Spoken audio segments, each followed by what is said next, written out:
Warning.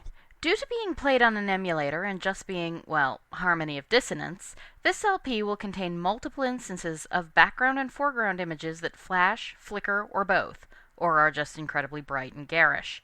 I will try to give warning of the most egregious areas via the subtitles, but in case I slip, please be aware of the possibility if you are visually sensitive. Hey guys, Penadaily here. Welcome back to Let's Play Castlevania Harmony of Dissonance. In the last episode, we made our way here from the clock tower and put down some of our furniture. We're in Castle A. And today, well, we're going to start out with checking out the collectibles that I picked up. The chandelier. Said to have been used by royalty. It has an interesting history. Tall clock. Bought the morning your granddad was born. Still keeps perfect time. That's a reference to the song My Grandfather's Clock, which is actually where the term grandfather clock originally came from. Old radio. Radio prototype received directly from the great inventor himself. Still a century too early. Silver dishes. This pure silver dinner set radiates elegance. Antique table, crafted out of a 1,000-year-old cedar tree. The chair we had seen before, the rocking chair. This relaxing chair offers up gentle creaks as it rocks. Okay, let's see. The hero statue. A hero immortalized forever. Someday that will be me. Sage statue. Statue of a smug-looking old man. Raccoon figure. A superb piece of art by an obviously skilled raccoon figurine craftsman. See. Silver trinket. The inspiration reads, Candlelight makes any cooking look edible. The inscription reads, Candlelight makes your girlfriend like you more. Take a peek at it and you feel as if someone were there. Castle drawing. Seems out of place in this castle. King-size bed. Manufactured by the only trusted and true name in beds, Futon. So yeah. And today, I had originally planned to go to the skeleton den, but first I think we're going to check out a little extra bit that we need to get to. First, so, let's see, we need to be careful, because where we're going is going to be kind of dangerous, and I'm just going to ignore you two jerks. And I'm going to do this right now, because I don't want to deal with the specter and the... I think there's also... Yep, a lizard. Ow.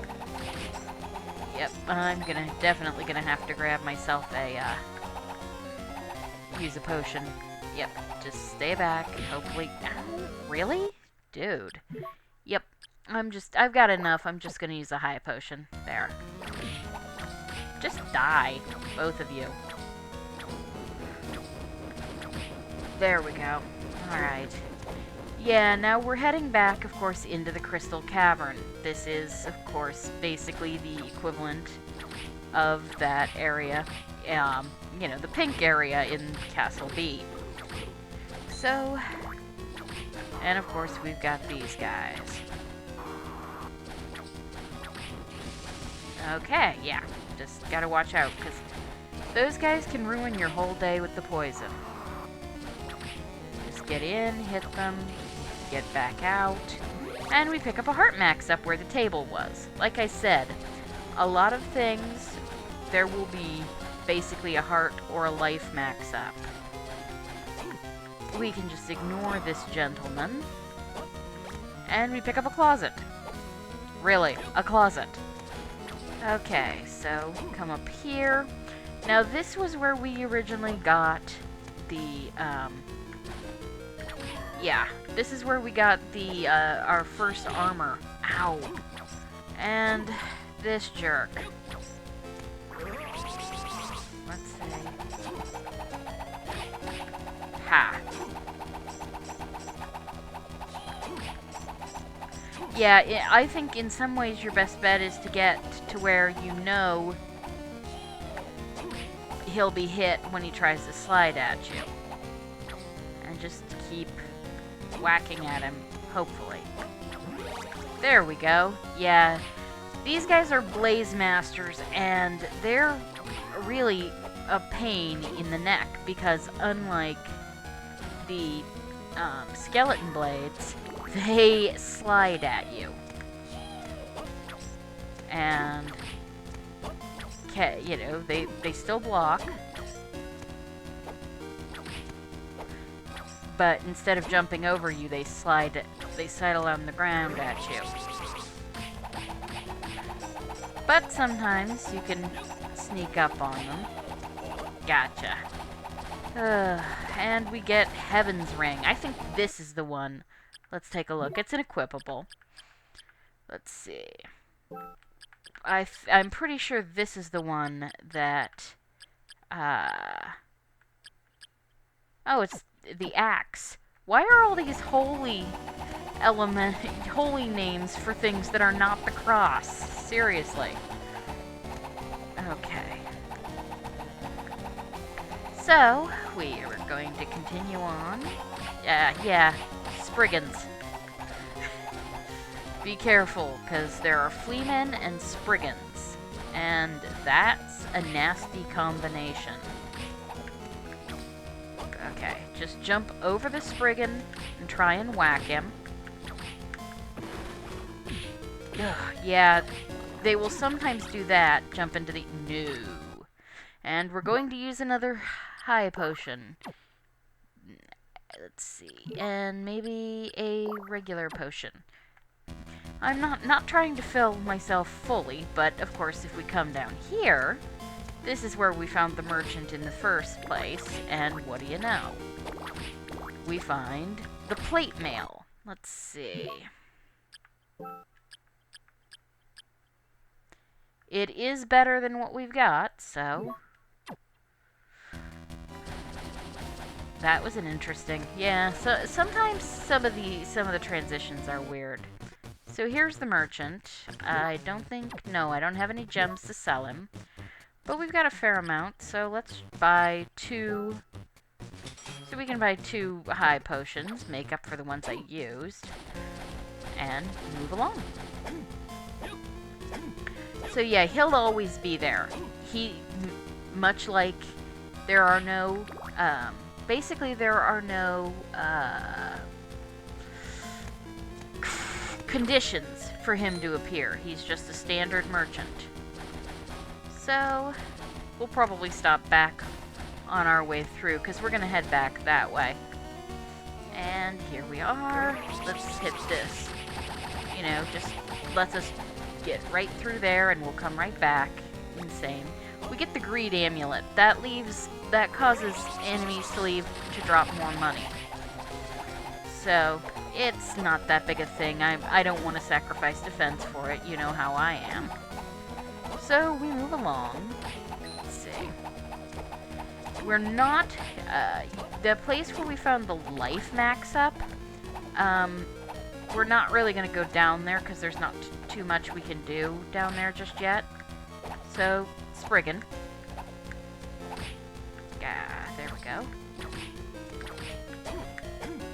Just jump him, and keep whacking him. Move on, there will be another Spriggan.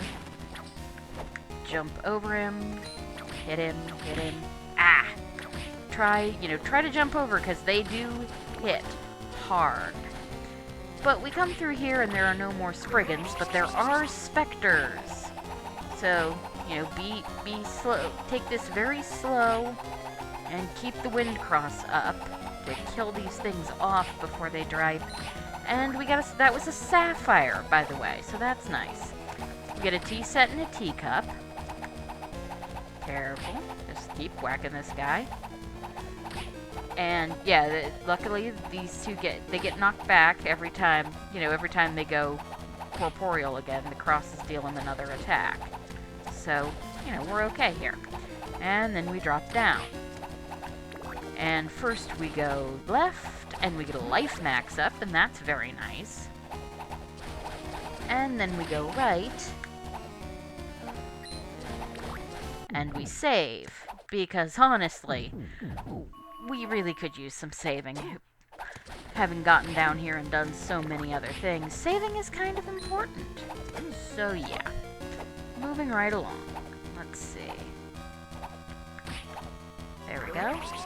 Let's reestablish, because you can't really establish it until all of the crosses are gone, unfortunately. So now just take it slow, because, you know, you're going to keep aggroing these guys, and they'll keep attacking you, and you don't really want to get hit. They do a lot of damage. But you can, you know, it's, again, like I said, they basically, you know, right. There we go. That killed him. And we don't need it so much with these guys. You know, you just need to... just try not to get hit quite as much as I'm doing. There we go. And, yeah, you can slide under them, too, if they're doing the attack where they hover. And that's often a good idea. There's not really too much we can do down here, but, yeah, okay, it's just it's another Spriggan. I thought there was a slightly higher... And, hey, we leveled up, so it's just as well to come down here. Another Spriggan. Yeah, he'll die pretty fast, so...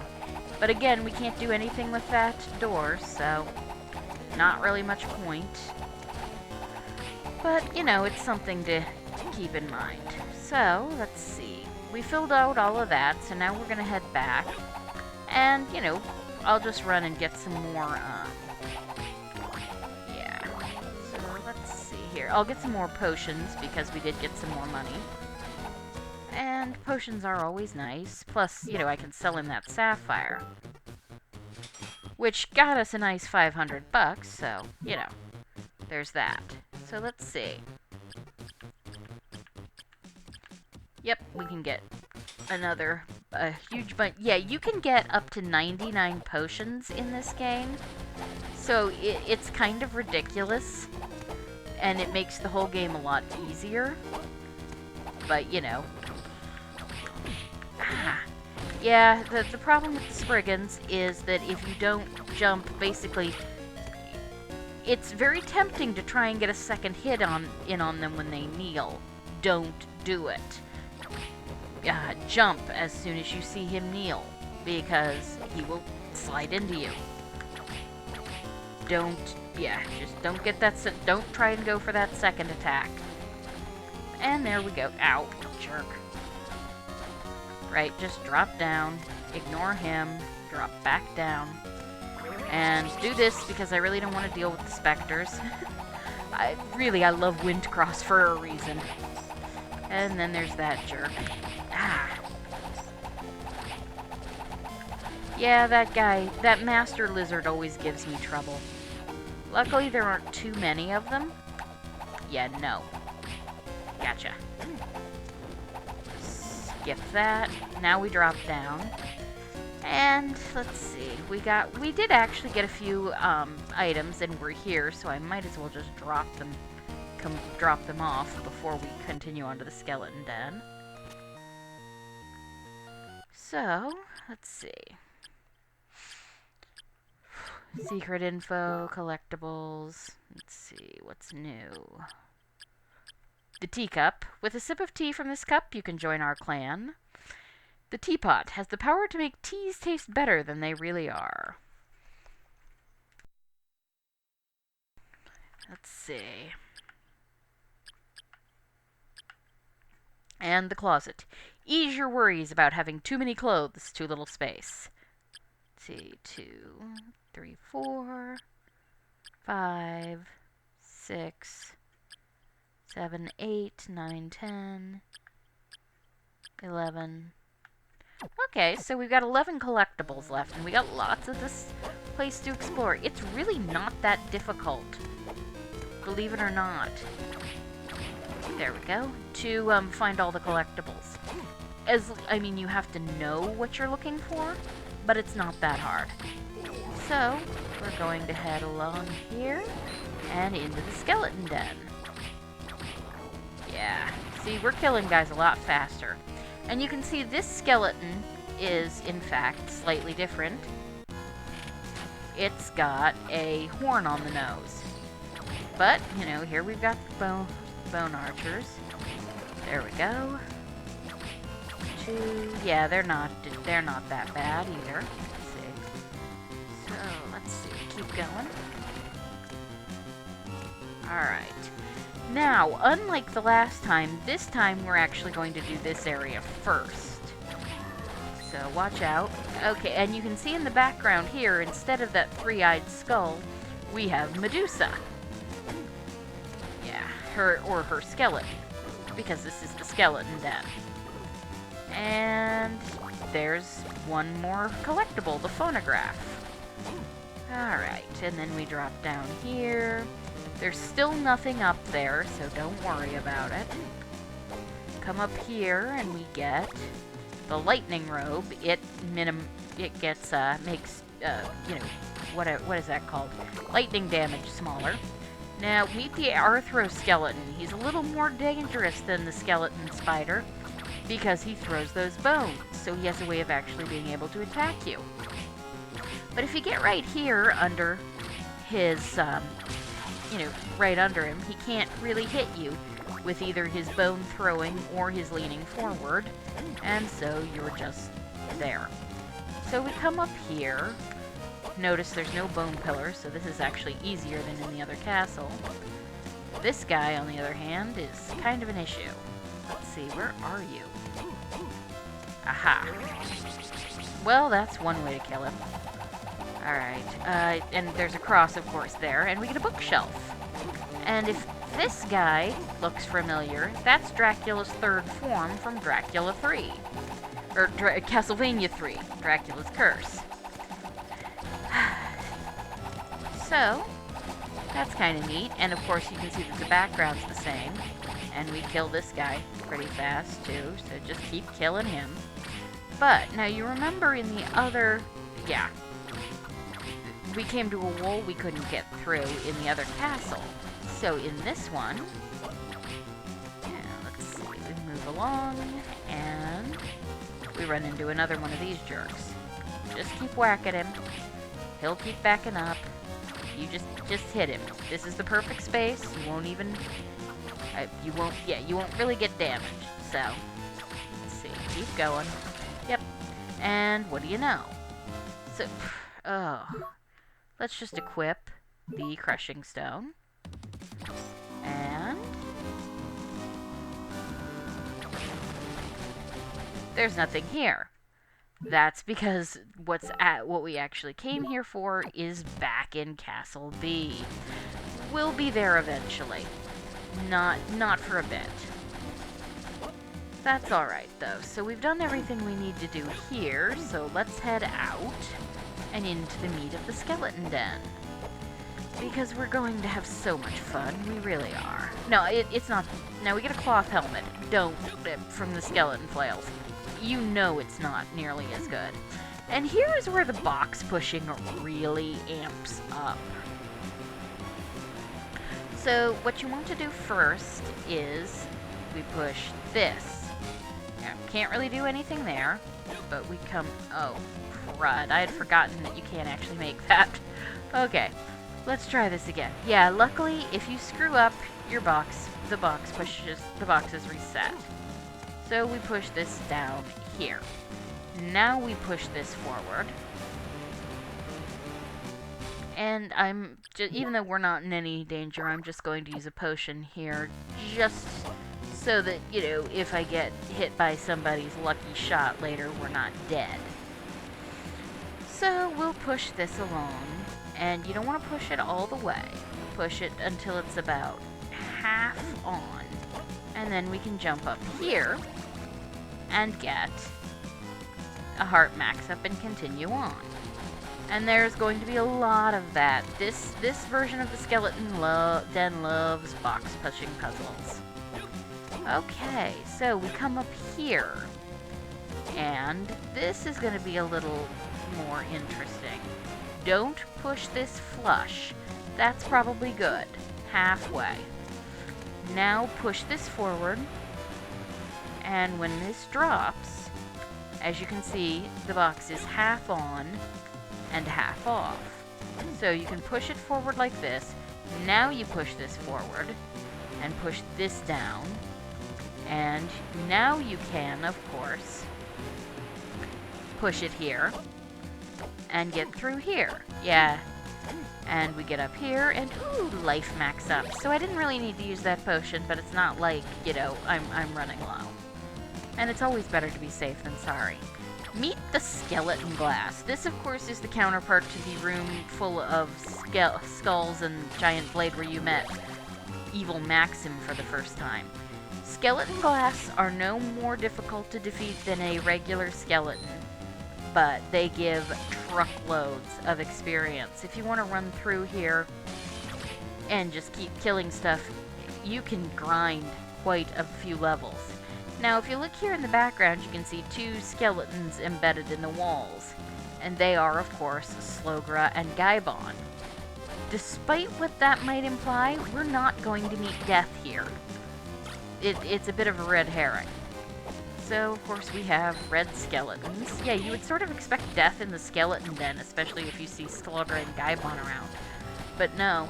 And then, of course, we have a goddess statue who weeps bloody tears that turn into red skeletons. This is actually a reference to Castlevania Chronicles, where one of the later levels, in fact, has a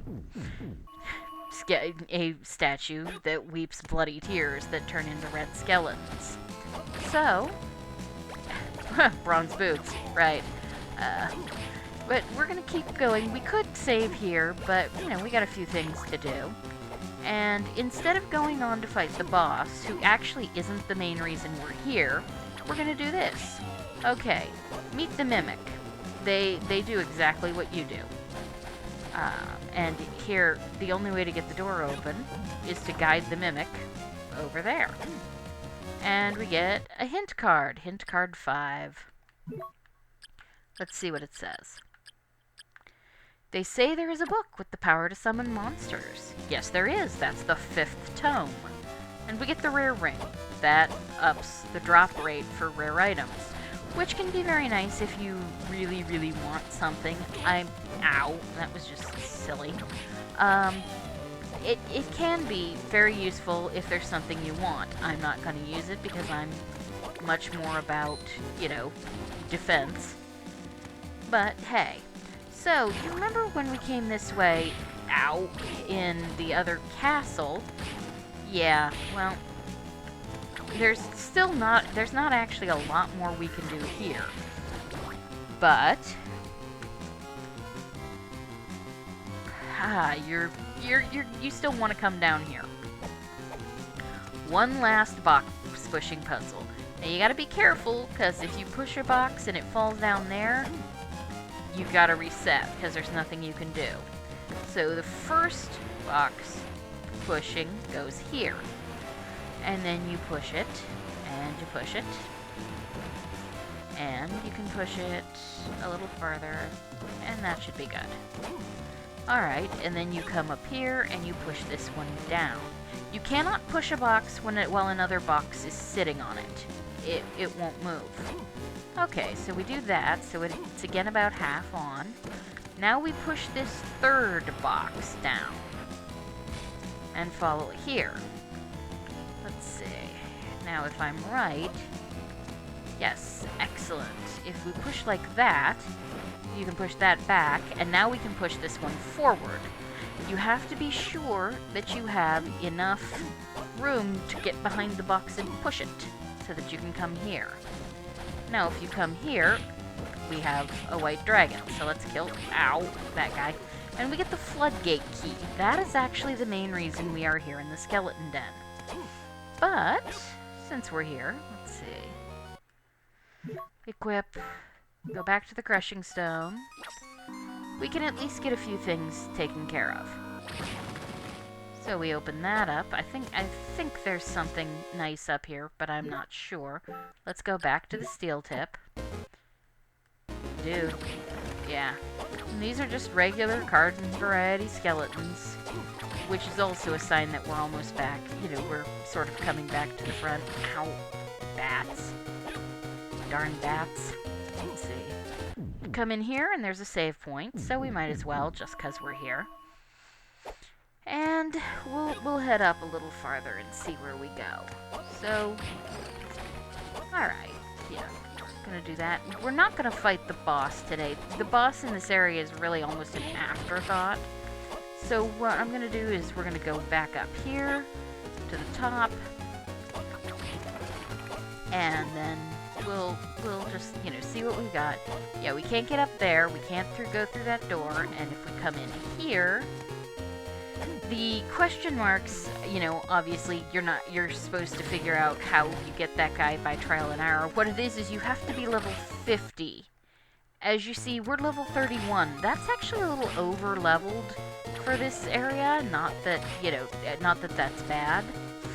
But yeah, so what we're going to do is we're going to head back to the main skeleton den, save at the, you know, place right before the boss. Well, right before the boss, like a room before the boss, and call it a day. Yeah, luckily there's not, you know, this is not nearly as bad as the version in the Castle B skeleton den, because there's really not a lot of enemies. And of course you can lure these guys into throwing their barrel at you, so you don't have to worry about that. And then you kill him, and we go up. Ha! Or, you know, you can get them fast enough to just, you know, not have to worry about the thing at all. Now, we're going to go this way. If we headed on further into this room, we would come to the boss. Just like we did in the skeleton den. But we're going to do that next time. So, for now, I will save it. And I will see you guys back here next time for Castlevania Harmony of Dissonance. Thank you, and have a great day.